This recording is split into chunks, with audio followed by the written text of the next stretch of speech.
اعوذ باللہ من الشیطان الرجیم بسم اللہ الرحمن الرحیم۔ پاک پیغمبر صلی اللہ علیہ وآلہ وسلم کے پاس محفل لگی ہوئی تھی اور اصحاب کرام تشریف فرما تھے۔ یہ ایک سوالی آیا اور کہنے لگا، یا رسول اللہ میں مریض ہوں، میرے لیے دعا کیجیے۔ پاک پیغمبر صلی اللہ علیہ وآلہ وسلم نے دست دعا بلند کیے اور فرمایا، ارحم علی فلاں بحق علی ابن ابی طالب علیہ السلام، میرا اللہ اس شخص پہ علی ابن ابی طالب علیہ السلام کے صدقے رحم فرما۔ پھر کچھ دیر گزری، کوئی اور سوالی آیا، کہنے لگا، یا رسول اللہ میں مقروض، میرے لیے دعا کیجئے۔ رسول خدا صلی اللہ علیہ وآلہ وسلم نے اس کے لیے بھی دعا کی اور اسی طرح دعا فرمائی کہ میرا اللہ اس پہ علی علیہ السلام کے واسطے سے رحم فرما۔ اب لوگ آتے رہے، اپنی مشکلات بیان کرتے رہے۔ کوئی کہتا تھا میں بے اولاد ہوں، میرے لیے دعا کیجئے۔ کوئی کہتا تھا میں تنگ دست ہوں، میرے لیے دعا کیجئے۔ کوئی کہتا تھا میں مشکل میں ہوں، میرے لیے دعا کیجئے۔ اور ہر ایک کے لیے رسول خدا صلی اللہ علیہ وآلہ وسلم اسی طرح دعا فرما رہے تھے کہ میرا اللہ اس پہ علی علیہ السلام کے واسطے سے رحم فرما۔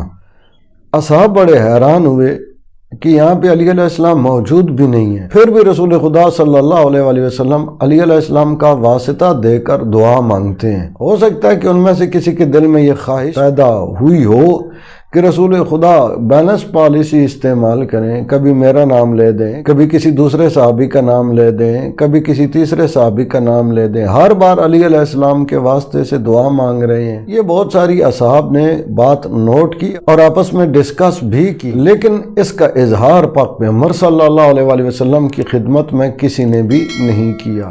پھر ان اصحاب میں سے کسی سمجھدار اور سیانے صحابی نے آپس میں ایک دوسرے کو یہ بات سمجھائی کہ دیکھو یہ تو باقی عام لوگ ہیں کہ جب بھی دعا کے لیے آتے ہیں تو رسول خدا علی علیہ السلام کا واسطہ دے کر دعا مانگتے ہیں۔ کبھی نہ کبھی کوئی ایسا وقت بھی آئے گا جب علی علیہ السلام کسی مشکل میں ہوں گے، تب دیکھیں گے کہ نبی پاک صلی اللہ علیہ وآلہ وسلم کیسے دعا مانگتے ہیں۔ اچھا ایک ایسا وقت آ بھی گیا، حضرت علی علیہ السلام تشریف لائے اور رسول خدا صلی اللہ علیہ وآلہ وسلم کی خدمت میں عرض کیا کہ یا رسول اللہ میری یہ مشکل ہے، دعا کیجیے۔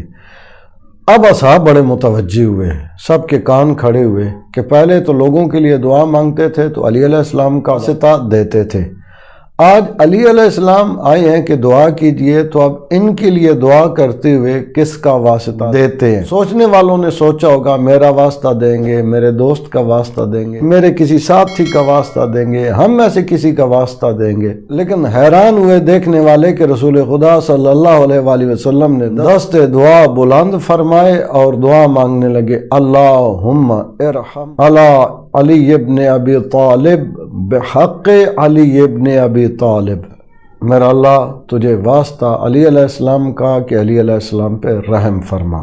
رسول خدا صلی اللہ علیہ وسلم کی زبان اقدس سے دعا کے یہ جملے سن کے اصحاب اور حیران ہوئے اور کہنے لگے، یا رسول اللہ یہ کیا ماجرا ہے؟ پہلے آپ دوسروں کے لیے دعا مانگتے تھے، علی علیہ السلام کا واسطہ دے کر دعا مانگتے تھے، آج آپ نے علی علیہ السلام کے لیے دعا مانگی، پھر بھی حضرت علی علیہ السلام کا واسطہ دے کر دعا مانگی۔ پاک پیغمبر صلی اللہ علیہ وآلہ وسلم نے اپنے اصحاب کے چہروں پہ موجود حیرانی کو سمجھا اور مسکراتے ہوئے جواب یہ تو پھر علی علیہ السلام ہے۔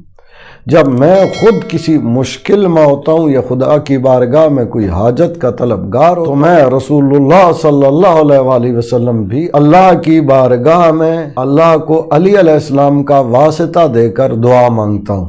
آپ کی بھی کوئی مشکل ہے، پریشانی ہے، قرض ہے، بے اولادی کا معاملہ ہے، شادی کا معاملہ ہے، یا کسی طرح سے بھی کوئی حاجت ہے، کوئی تنگ دستی ہے، کوئی الجھن ہے، کوئی بند تالا ہے جو نہیں کھل رہا، کوئی سوئی ہے جو اٹکی ہوئی ہے اور معاملہ حل نہیں ہو رہا، تو آپ بھی اللہ کی بارگاہ میں اللہ کو امام علی علیہ السلام کا واسطہ دے کر دعا مانگیں، انشاءاللہ آپ کی حاجت پوری ہوگی، آپ کی مشکل حل ہوگی۔ اپنا اور اپنے چینل رائے نجف کا خیال رکھیے گا۔ اللہ تعالیٰ سے دعا ہے کہ امام زمان جل اللہ فرج شریف کے ظہور پرنور میں تعجیل فرمائے اور تمام مومنین و مومنات کی مشکلات کو دور فرمائے، حاجات کو پورا فرمائے اور وسعت رزق عطا فرمائے۔